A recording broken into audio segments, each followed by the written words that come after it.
Hello दोस्तों, स्वागत है आप सभी का अपने YouTube channel jet four teach एक नए वीडियो में। दोस्तों, आज की इस वीडियो में हम देखने वाले हैं क्लास टेंथ का। जहां दोस्तों क्लास टेंथ का जो सेंटअप का एग्ज़ाम होने वाला है। जहां दोस्तों सेंटअप का एग्ज़ाम जो कि 19 नवंबर से होने वाला है।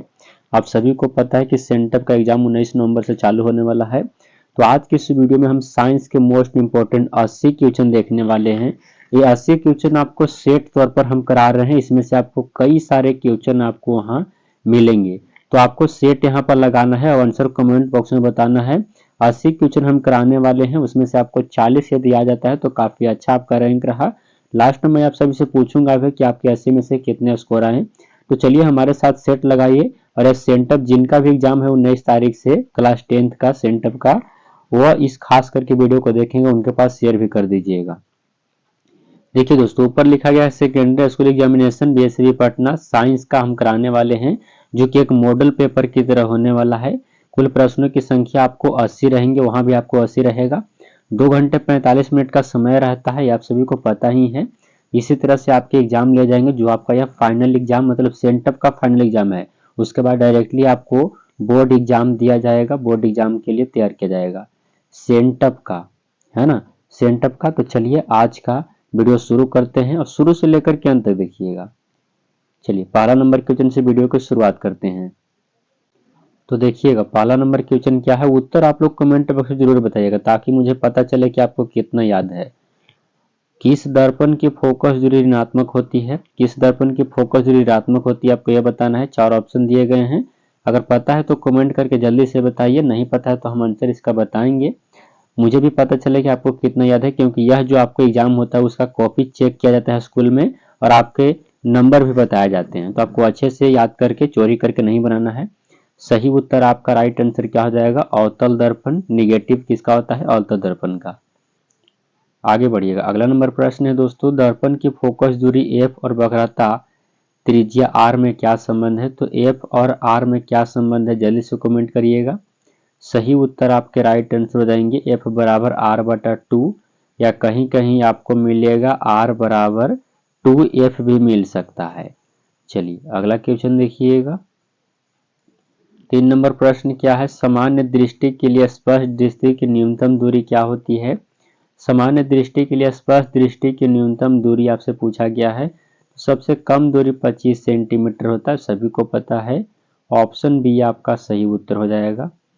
अगला नंबर क्वेश्चन देखिएगा। थोड़ा बहुत क्वेश्चन आपको दिखाई नहीं देगा तो आप सुनिएगा केवल ध्यान से। श्वेत प्रकाश का कौन सा रंग यानी वर्ण किसी प्रिज्म से गुजरने के बाद सबसे कम झुकता है? तो सबसे कम झुकने वाला कौन सा रंग होता है, जल्दी से कमेंट करिए। सही उत्तर हो जाएगा लाल रंग। ऑप्शन नंबर सी आपका राइट आंसर। अगला नंबर क्वेश्चन है क्या दोस्तों, मानव आंख की रेटिना द्वारा बनाई गई छवि क्या होती है? मानव आंख की रेटिना द्वारा बनाई गई जो प्रतिबिंब होता है, छवि होता है, वो कैसा होता है? तो वास्तविक और उल्टा होता है। Option B. अगला नंबर प्रश्न देखिएगा क्या कहा गया है, आकाश का रंग नीला प्रतीत होता है। आकाश का रंग नीला किसके कारण? तो प्रकाश के प्रकीर्णन के कारण आकाश का रंग नीला प्रतीत होता है। अगला नंबर प्रश्न है, किस दर्पण से वस्तु का प्रतिबिंब बड़ा बनता है? कौन से दर्पण से वस्तु का प्रतिबिंब बड़ा बनेगा? तो अवतल दर्पण से बनेगा बड़ा। ऑप्शन नंबर बी आपका सही उत्तर हो जाएगा।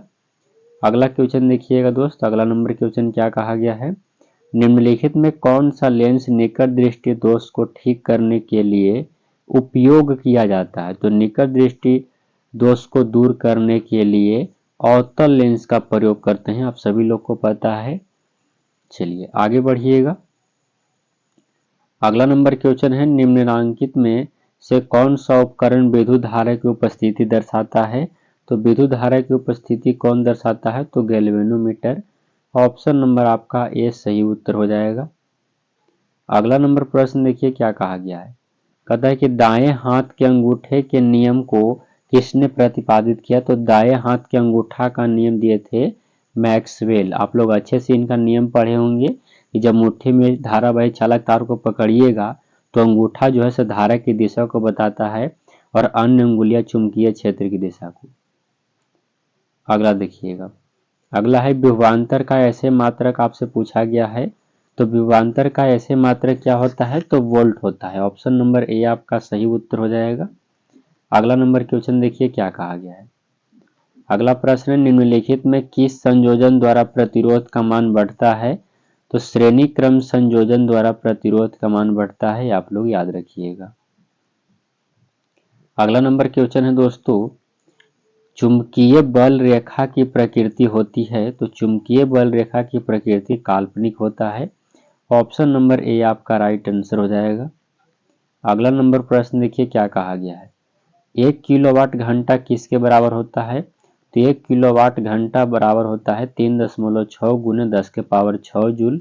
ऑप्शन सी आपका राइट आंसर हो जाएगा। अगला नंबर क्वेश्चन देखिएगा दोस्तों, अगला नंबर प्रश्न यह है, नवीकरणीय ऊर्जा का स्रोत क्या है। नवीकरणीय ऊर्जा का स्रोत क्या है, तो देखिए सौर ऊर्जा नवीकरणीय है। ऑप्शन नंबर बी आपका सही उत्तर हो जाएगा। अगला प्रश्न देखिएगा क्या कहा गया है।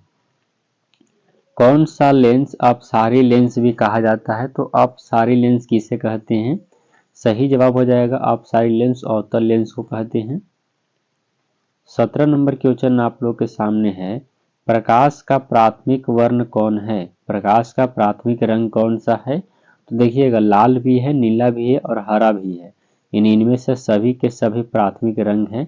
ऑप्शन नंबर डी आपका सही उत्तर हो जाएगा। अगला नंबर प्रश्न आप लोग के सामने क्या कहा गया है, निम्नलिखित में से कौन सा नेत्र रंगीन भाग है, यानी आंख का रंगीन भाग कौन है, तो आइरिस जो है वो आंख का रंगीन भाग होता है।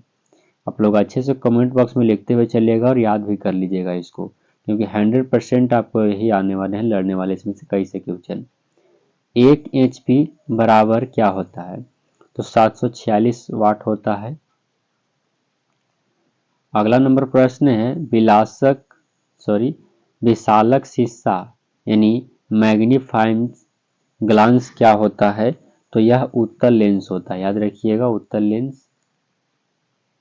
अगला नंबर प्रश्न है दोस्तों, क्या कहा गया ध्यान से देखिए, जब किसी चालक तार से विद्युत धारा प्रवाहित होती है तो गतिशील कण कौन होता है, तो सही उत्तर इलेक्ट्रॉन रहता है। Option number D. अगला नंबर प्रश्न आप लोग के सामने है, ध्यान से देखिएगा, एम्पियर घंटा मात्रक है। एम्पियर घंटा किसका है, तो आवेश का मात्रक होता है एम्पियर घंटा। अगला नंबर प्रश्न देखिए, निम्नलिखित में से कौन सा मात्रक वाट के बराबर है, तो देखिएगा जूल प्रति सेकंड को वाट कहते हैं। ऑप्शन नंबर ए आपका राइट आंसर हो जाएगा। अगला नंबर प्रश्न देखिए क्या कहा गया है, विद्युत धारा का ऐसे मात्रक क्या होता है, तो विद्युत धारा का ऐसे मात्रक एम्पियर होता है। अगला नंबर प्रश्न आप लोग के सामने है, ग्लोबल वार्मिंग के लिए उत्तरदायी गैस कौन है, तो ग्लोबल वार्मिंग के लिए उत्तरदायी गैस क्या है, CO2 है, कार्बन डाइऑक्साइड है।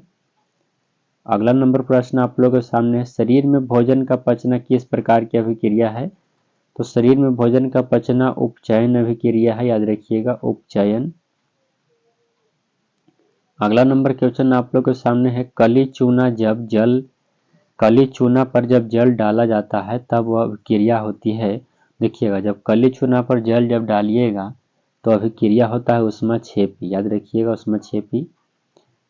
अगला नंबर प्रश्न आप लोगों के सामने है, निम्नांकित में कौन सबसे अधिक अभिक्रियाशील है, तो सबसे अधिक अभिक्रियाशील कॉपर है। ऑप्शन नंबर ए आपका राइट आंसर हो जाएगा। अगला नंबर प्रश्न देखिए क्या कहा गया है, चूना जल का रासायनिक सूत्र क्या होता है, चूना जल का रासायनिक सूत्र होता है CaOH के होल 2। ऑप्शन नंबर डी आपका सही उत्तर हो जाएगा। अगला नंबर प्रश्न देखिए क्या कहा गया है, कोई विलयन लाल लिटमस को नीला कर देता है, उसका पीएच मान होगा।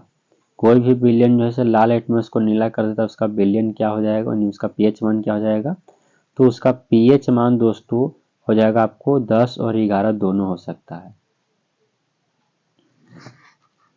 अगला नंबर प्रश्न देखिएगा, एल्काइन में कार्बन कार्बन के बीच कितने सहसंयोजक बंधन होते हैं, तो एल्काइन में ट्रिपल बॉन्ड होता है। याद रखिएगा ट्रिपल बॉन्ड। ऑप्शन नंबर आपका कौन सा सही, तो सी आपका राइट आंसर हो जाएगा। आगे बढ़िएगा। अगला नंबर क्वेश्चन है, ग्लूकोज का आणविक सूत्र क्या है, ग्लूकोज का आणविक सूत्र C6H12O6 होता है। ऑप्शन नंबर ए आपका सही उत्तर हो जाएगा। अगला नंबर है उच्च वर्षीय अम्लों के सोडियम लवण क्या कहलाते हैं। तो उच्च वर्षीय अम्लों के सोडियम लवण जो है दोस्तों वो क्या कहलाते हैं, आपसे यह पूछा गया है। सही जवाब दोस्तों साबुन कहलाता है, ऑप्शन नंबर ए। अगला प्रश्न है कि CHO अभिक्रियाशील मूलक किसका है। तो CHO एल्डिहाइड का अभिक्रियाशील मूलक है, ऑप्शन नंबर आपका ए सही उत्तर हो जाएगा। अगला नंबर प्रश्न देखिए क्या कहा गया है। अगला है दोस्तों कि आवर्त सारणी के किसी आवर्त में बाएं से दाएं जाने पर तत्वों की परमाणु त्रिज्या क्या होती है। तो बाएं से जब दाएं जाएगा तो परमाणु त्रिज्या घटता है, ऑप्शन नंबर ए आपका सही जवाब। अगला नंबर क्वेश्चन है निम्नांकित तत्वों के उनके धातु गुण के कारण बढ़ते हुए क्रम में सजाइए। इस तरह से आपको तत्व दिखेंगे लिथियम, ऑक्सीजन, कार्बन। इस तरह से आपको सही उत्तर आपका right answer option number B हो जाएगा इसका। सिलिकॉन क्या है आपसे यह पूछा गया है। तो सिलिकॉन उप धातु है दोस्त, ऑप्शन नंबर सी आपका सही जवाब हो जाएगा। 38 नंबर क्वेश्चन देखिए क्या है। निम्नांकित में कौन विद्युत धनात्मक तत्व है। तो विद्युत धनात्मक तत्व देखिएगा कार्बन तो होगा नहीं, क्लोरीन भी नहीं होगा, फास्फोरस भी नहीं होगा, तो कौन है, सोडियम है। अगला नंबर प्रश्न आप लोग के सामने है टिहरी बांध का निर्माण किस प्रदेश में किया गया। तो टिहरी बांध का निर्माण दोस्तों किस प्रदेश में किया गया था। सही जवाब आपका राइट आंसर हो जाएगा उत्तर प्रदेश में, ऑप्शन नंबर ए आपका राइट आंसर। अगला नंबर क्वेश्चन है निम्नांकित में किस धातु को केरोसिन में डुबो कर रखते हैं। तो किसे डुबो करके रखा जाता है। तो सोडियम को, क्योंकि काफी अभिक्रियाशील होता है। अगला है कि अपमार्जक से बनाए जाते हैं। तो अपमार्जक से क्या बनाए जाते हैं। तो सर्फ एक्सल और शैम्पू और इजी सर्फ दोनों बनाए जाते हैं, ऑप्शन नंबर आपका डी राइट आंसर हो जाएगा। 42 नंबर प्रश्न देखिएगा सौर सेल में किसका उपयोग किया होता है। तो सौर सेल में सिलिकॉन का प्रयोग होता है, याद रखिएगा सौर सेल में सिलिकॉन लगाया जाता है, यानी सिलिकॉन का बना होता है। निम्नांकित में से किसका उपयोग खाना बनाने वाले ईंधन में नहीं होता है। तो खाना बनाने वाले ईंधन में आप CNG का प्रयोग नहीं करते हैं, ऑप्शन नंबर ए आपका राइट आंसर हो जाएगा। यह जो आपको अभिक्रिया समीकरण दिया गया है वो कौन सी समीकरण आपको यह बताना है। ऑक्सीजन के साथ संयोग हो रहा है तो ऑक्सीकरण अभिक्रिया है, ऑप्शन नंबर ए आपका राइट आंसर हो जाएगा। 45 नंबर क्वेश्चन देखिए क्या कहा गया है। निम्नलिखित में कौन सा समीकरण संतुलित नहीं है।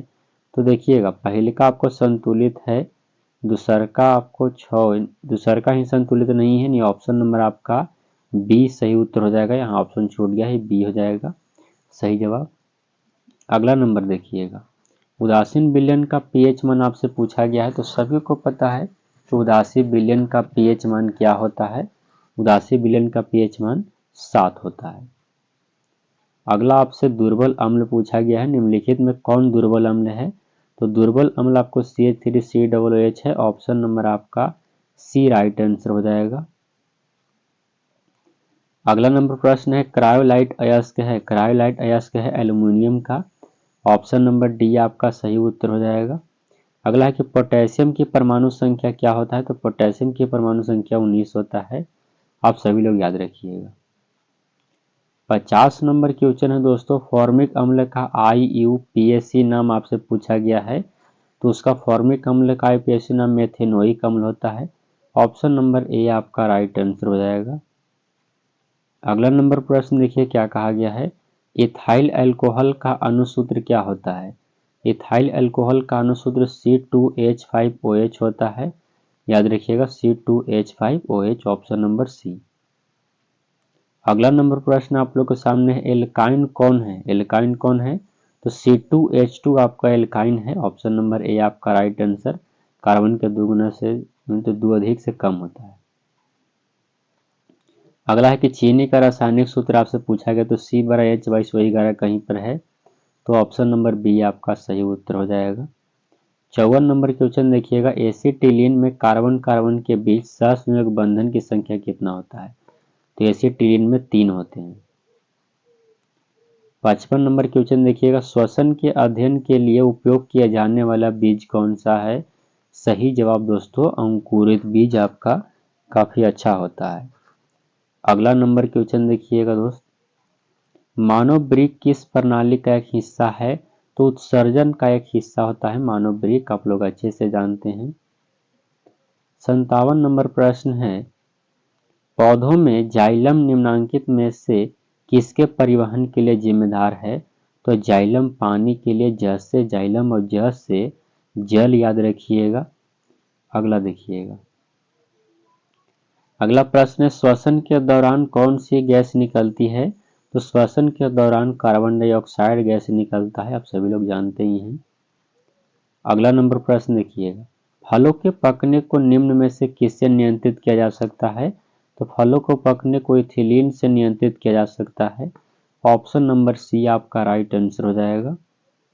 अगला नंबर 60 नंबर क्वेश्चन है कि न्यूरॉन का वह हिस्सा जहां जानकारी हासिल की जाती है वह क्या कहलाता है? तो डेंड्राइटस कहलाता है, डेंड्राइट, याद रखिएगा डेंड्राइट। ऑप्शन नंबर आपका ए सही उत्तर हो जाएगा। अगला नंबर प्रश्न है दोस्तों, निम्नलिखित में से कौन आपातकाल का हार्मोन है? तो आपातकाल का हार्मोन कौन है? तो एड्रीनलिन है, ऑप्शन नंबर आपका ए सही उत्तर हो जाएगा। अगला प्रश्न आप लोग के सामने है, निम्नलिखित में कौन सी अनैच्छिक क्रिया नहीं है? तो अनैच्छिक क्रिया चबाना नहीं है, ऑप्शन नंबर आपका डी राइट आंसर। अगला प्रश्न है, मानव में गर्भ की अवधि कितनी होती है? तो 270 दिन मानव में गर्भ की अवधि होती है, याद रखिएगा 270 दिन। ऑप्शन नंबर ए आपका राइट आंसर हो जाएगा। 64 नंबर क्वेश्चन देखिए, गंगा एक्शन प्लान कब शुरू हुआ? तो गंगा एक्शन प्लान 1985 ईस्वी में शुरू हुआ था, ऑप्शन नंबर बी। अगला नंबर प्रश्न दोस्तों, मुकुलन द्वारा अलैंगिक जनन निम्नलिखित किस में होता है? तो सही जवाब ईस्ट में होता है, ऑप्शन नंबर ए आपका राइट आंसर हो जाएगा। अगला नंबर क्वेश्चन है दोस्तों, निम्न में से कौन सी बीमारी श्वसन तंत्र से संबंधित है? तो सही जवाब दोस्तों टीबी श्वसन तंत्र, एक मिनट, श्वसन तंत्र से संबंधित है। तो देखिएगा इसमें आपको टीबी भी हो जाएगा और निमोनिया भी हो जाएगा, यानी ऑप्शन नंबर डी आपका राइट आंसर। चलिए अगला है, मनुष्य और अन्य मांसाहारी जीव निम्नलिखित में से किसका पाचन नहीं कर पाते हैं? तो ग्लूकोज का नहीं पाचन कर पाते हैं, ऑप्शन नंबर बी। 68 क्वेश्चन है, ब्रेन हेमरेज का मुख्य कारण क्या है? तो हाइपरटेंशन, याद रखिएगा हाइपरटेंशन, ऑप्शन नंबर सी आपका राइट आंसर। निम्न में से परजीवी पादप का उदाहरण क्या है? तो परजीवी पादप का उदाहरण आपको कसकुट्टा, याद रखिए कसकुट्टा, ऑप्शन नंबर बी। हृदय से रक्त को संपूर्ण शरीर में पंप किया जाता है तो किसके द्वारा? सही जवाब हो जाएगा आलीन से, ऑप्शन नंबर आपका सी सही उत्तर हो जाएगा। अगला देखिएगा 71 नंबर प्रश्न आपसे क्या कहा गया है। चलिए देखिए 71 नंबर प्रश्न क्या कहा गया है, हाइड्रा में अलैंगिक जनन विधि है तो किसमें? तो मुकुलन द्वारा, ऑप्शन नंबर ए आपका राइट आंसर। 72 क्वेश्चन है, जनन संचालित रोग है तो जनन संचालित सिफिलिस है, एड्स भी है और गोनोरिया भी है, ऑप्शन नंबर डी आपका राइट आंसर हो जाएगा। 73 नंबर क्वेश्चन देखिएगा, पुष्प का सबसे बाहरी भाग है तो पुष्प का सबसे बाहरी भाग है बाह्य दल पुंज, option number A. 74 number question है कि ब्लड समूह ए में कौन सा एंटीबॉडी होता है? तो ब्लड समूह ए में एंटीबॉडी होता है बी, याद रखिएगा बी। 75 नंबर क्वेश्चन की बात कर ले तो रक्त में ग्लूकोज की मात्रा निम्नलिखित में से कौन नहीं नियंत्रित करता है? सही जवाब इंसुलिन नियंत्रित नहीं करता है। 76 नंबर क्वेश्चन है कि पादप वृद्धि हार्मोन कौन है?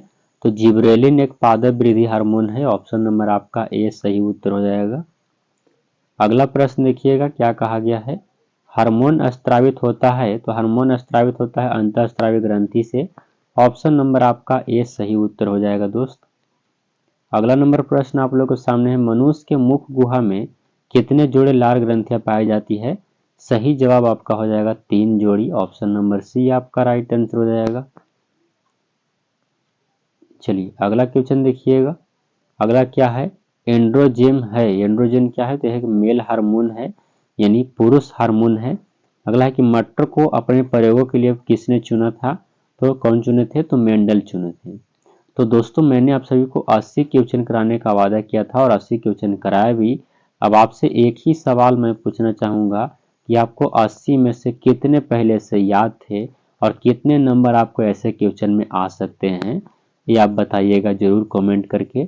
जल्दी से कमेंट करिए और जिनका भी सेंटअप का एग्ज़ाम है 10th का, उनके पास यह वीडियो को शेयर करिए क्योंकि यह काफ़ी इंपॉर्टेंट प्रश्न है। 100% आपको यह प्रश्न लड़ने वाले हैं, तो एक बार जरूर शेयर करिएगा। बोलिएगा एक बार सेट लगा करके देख लो, इस तरह का लेवल आपको सेंटअप एग्जाम में रहेंगे। और वो काफ़ी चेक होता है, इसलिए आपको अच्छे से वहाँ बनाना है।